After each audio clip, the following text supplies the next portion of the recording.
Hello everyone! So, dito kami sa bus ngayon guys. Kasi, sorry, maaari from school. Dito kami nasa labas. Kasi, nag-walking. Ang lamig.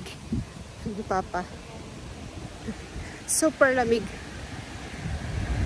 Hindi ginawa ko. Pero, kailangan mag-walking, exercise.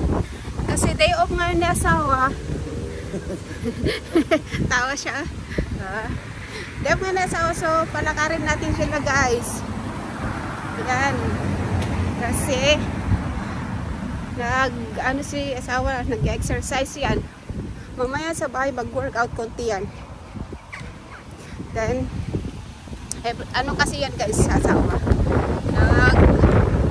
Nag-reduce na siya. So, nag-loss na siya ng ng 10 kilo. So, tuwang-tuwa siya kasi nga 10 kilo yung na-loss niya. Pagmula na nag-diet na, nag-workout, nag-walking. So, effective man yung ginawa niya. So, samahan natin siya mag-walking ulit. Kahit malamig, sige lang, go lang. Diyan siya, oh. Pabilis nga lang siya maglakad kasi matangkad siya. Ako, malit man ako. So yung hakbang ko, malit-lit lang. Tsaga-tsaga na lang. May araw pero malamig. So, ganon. This one, they never opened anymore. Only Saturday? Huh? Only Saturday they open? Ha? Yeah. May okay-okayan dun guys. Gusto ko sana bumalik. Kaya lang, maano man, laging sarado. So may nakapost dun, hindi ko maintindihan. So sabi ko sa asawa, walang ibig sabihin nun. Sabi niya, Sabado lang daw magbukas ng 9 to 4. 9 to 4 yan? Sabi niya 9 to 4 daw magbukas. So yan, laging buhok. Kwelang buhok. So iba yung route na pinuntahan namin ngayon guys. Hindi yung dating route na nilalakaran namin. Ngayon, sa ibang naman kami maglakad. Ibang way kami maglalakad.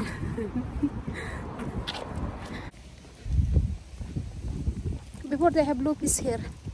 Remember? No, lupis. So yun nga guys. Ito natin.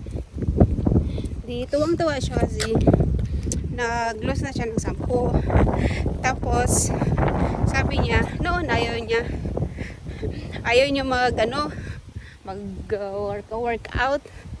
Kasi sabi niya pagod ako pagod daw siya pag galing trabaho. Pinilit ko man siya. Kasi nag-umpisa kami nung summer. Tapos yun. Araw-araw kami naglalakad and then nag-workout siya sa bahay. Nung una niyang workout, nahirapan siya. Naawa man ako kasi nahirapan siya. Kasi nga, ang goal namin, yung mabawasan yung tiyan niya kasi lumaki kasi yung tiyan niya, lumubo, tumaba. So, nagsabi ka sa kanya, sige, mag-workout tayo. Dalawa, everyday, 30 minutes. Yun ang namin. E di nung una, yun, sinasamahan ko siyang mag-workout sa bahay. 30 minutes, dalawa kami. Hanggang sa, sabi niya, siya na lang daw ang mag-workout. Kasi, memorize na niya. Oh, ang ganda ng bulaklak. Ganda ng flower. So, yan guys, oh, ganda ng roses, yellow. Kita nyo? Yellow roses. So, yun na nga guys. Hindi, siya na lang nung mag-isang nag-workout. And then, kasi memorado na niya yung mga workout na sinabi ko sa kanya.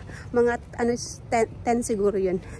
And then siya na palagi minsan pag nagluluto ako, siya na yung nag-workout. Siya na yung mag-isa mag-workout pag nagluluto ako. Tapos yun, hanggang sa tinuloy-tuloy niya. Tuloy-tuloy lang siya. Hanggang sa nagustuhan na niya. Tapos once na nagkilo na siya, yung ilang linggo pa lang na pag-workout niya, 5 kg agad yung nalos niya. So hanggang siya, na-motivate na siya mag-workout. Hanggang sa tinuloy-tuloy na niya yung pag-workout. So sa isang buwan, nakalos siya ng ng 10 kilo yung na niya guys, kasi talagang nag-reduce din siya ng portion ng ganda ng bulaklak din doon, red. Nag-reduce din siya ng portion ng kinakain niya. Sinabayan niya ng yung pag-workout niya, sinabayan niya ng pagda-diet. Kasi yun nga, nakatulong din sa kanya yung pagda-diet niya, pagre-reduce ng portion ng pagkain niya, at the same time workout. Kaya yun, tuloy-tuloy na niya yung pag-workout. Giniginaw yung aking tenga. Here is freezing. Lapit na kami matapos mag-walking, guys.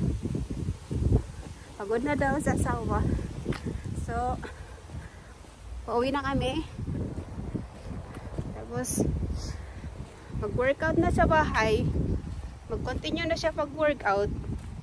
Mag-prepare ng pagkain niya. She'll makes tuna salad na. Yeah? Yeah. Tuna salad. So, tuna salad daw yung gusto niya. So, dito kami sa tabi ng simbahan, guys. Lulakad, malapit sa bahay. Simbahan. It's the same woman, same woman, right? Same woman. Same woman. Nakasalubong ulit namin yung pag nakasalubong namin kanina. The same woman. Ayan. Sarap paglakad-lakad pag ganito yung weather. Kahit malamig, yung tenga ko giniginaw talaga. Magsuot siguro ako ng sombrero next time. May hoodie naman ako, kaya lang wiwerduhan ako. Hindi na lang muna ako nagtatakip. I-enjoy ba natin yung weather muna ngayon? Kasi first time kong maranasan yung autumn weather nila. So, enjoy lang muna natin. Wait, there's car. There's a car. Then, one more car. Wait, one more car. Then, after this, then we go. Tara!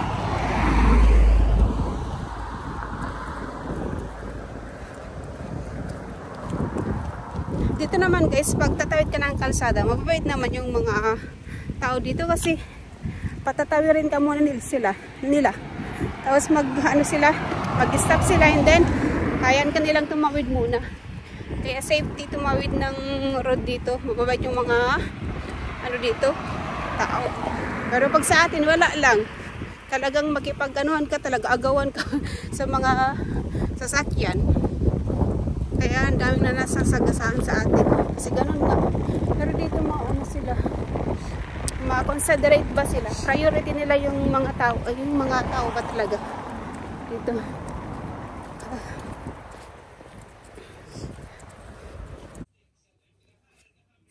So yun guys. Dito na kami sa bahay.